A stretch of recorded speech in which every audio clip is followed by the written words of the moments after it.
Welcome to the Scottish Rite Journal podcast, an audio presentation of the Scottish Rite Journal, brought to you by the Supreme Council of the Scottish Rite, Southern Jurisdiction, Mother Supreme Council of the World. This week's article is Arthur C. Parker, Native Identity and Freemasonry by Morgan Smith, and comes from the January-February 2021 issue of the Scottish Rite Journal.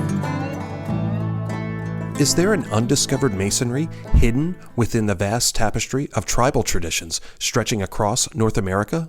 Such was the question posited by the accomplished archaeologist and ethnologist Dr. Arthur Caswell Parker, 33rd degree, in a small book published in 1919 entitled American Indian Freemasonry. Considered to be the first Native American archaeologist, Dr. Parker left behind an extraordinary legacy for archaeology, Native identity, and Freemasonry. From 1907 to 1955, Dr. Parker published a large body of research examining Iroquois folklore, ethnology, and archaeology. The first president of the Society for American Archaeology and the director for 24 years of the Rochester Museum of New York, he was a pioneer of museum studies and administration. In 1907, following in the footsteps of his great-uncle Eli S. Parker, Arthur Parker joined the Sylvan Masonic Lodge No. 303 and in 1924 was awarded the 33rd degree. Like his Seneca ancestry, Dr. Parker considered his Masonic background to be an especially powerful driving force in his archaeological work. As a Mason, he believed himself uniquely suited to the archaeologist profession, which bears an intimate connection, in his words, to Freemasonry. Like the Mason, Parker writes, the archaeologist points out the basic lessons of history, for it is he alone who has explored the subcellars of the temple of civilization. A product of both Scottish and Iroquois Seneca heritage, he was also a student of Masonic and Native traditions. Dr. Parker likewise considered it an obligation to report the deepest histories of fraternal organizations across cultures, and further, the remarkable parallels between them. In American Indian Freemasonry, Dr. Parker first determines that the practice of Freemasonry is ultimately rooted in its moral and philosophical teachings, with particular allegories, legends, and rites functioning as vehicles to moral elevation. If such is the case, then the truths of Masonry can be found across the globe, clothed in diverse raiment, he asserts, and colored by varied hues. It is upon this foundation that Parker proposes the existence of an inherent Masonry within indigenous cultures of North America, evidenced by a web of fraternal traditions devoted to the community's moral elevation through brotherhood, ritual, and symbol.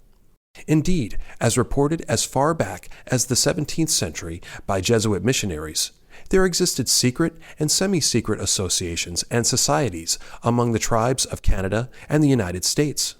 Dr. Parker calls attention to the Zuni and Pueblo peoples in particular, who constructed lodge rooms and altars where young initiates were instructed in their respective teachings.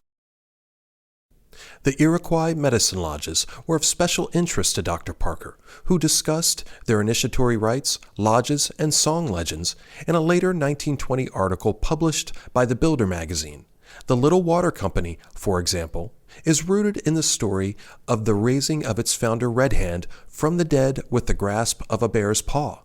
In Wisconsin, similarly, the Menominees maintained medicine lodges that possessed several degrees culminating in the resurrection of the candidate who represents a slain hero. Dr. Parker openly compares these legends to the Osiris myth, suggesting the possibility that the same mystery has appealed to the minds of many races widely separated by time and space.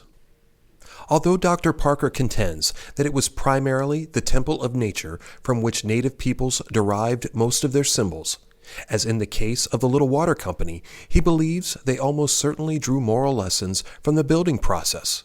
As great craftsmen themselves, indeed, the architects of the great earthen mounds left across North America, indigenous peoples attached both symbolic meaning and a fraternal framework to the craftsman's art in the construction of their long houses and their refined tools.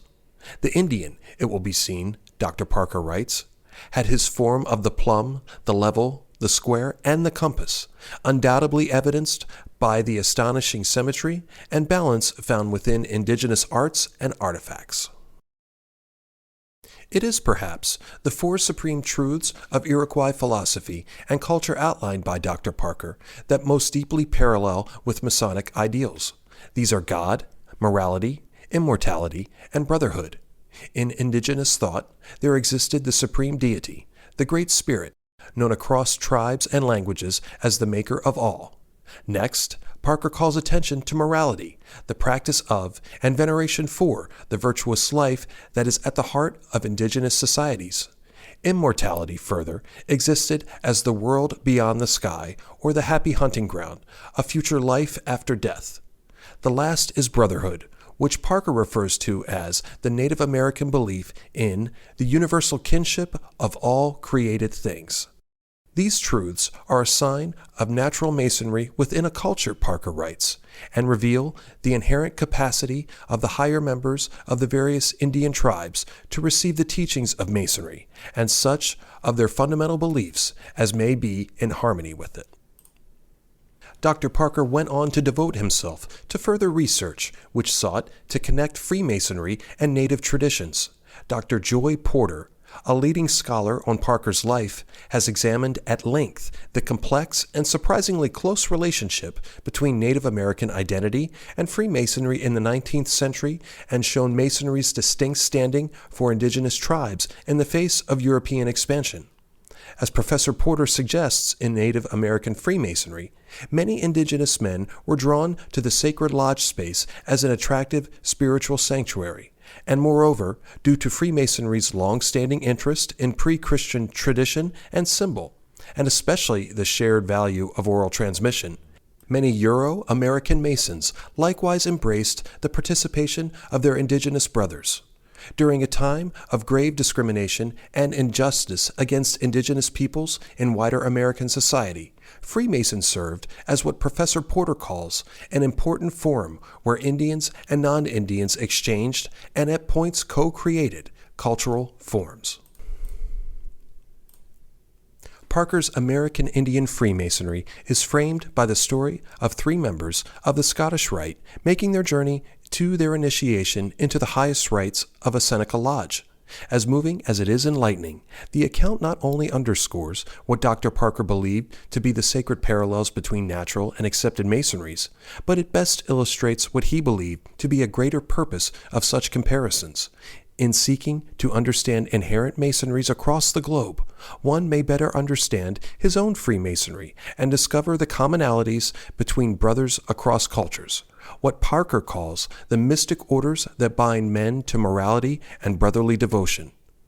As for Arthur Parker's own journey, he remained dedicated to his mission and continued to publish research and records of indigenous folklore, and in 1955, he died at the edge of New York's Canandaigua Lake, the ancient home of the Seneca people. Any accompanying photographs or citations for this article can be found in the corresponding print edition. The Scottish Rite Journal is published by the Supreme Council of the Scottish Rite, Southern Jurisdiction, Mother Supreme Council of the World. Mark Dreisenstock, 32nd degree, KCCH, Managing Editor. I'm your host, Matt Bowers.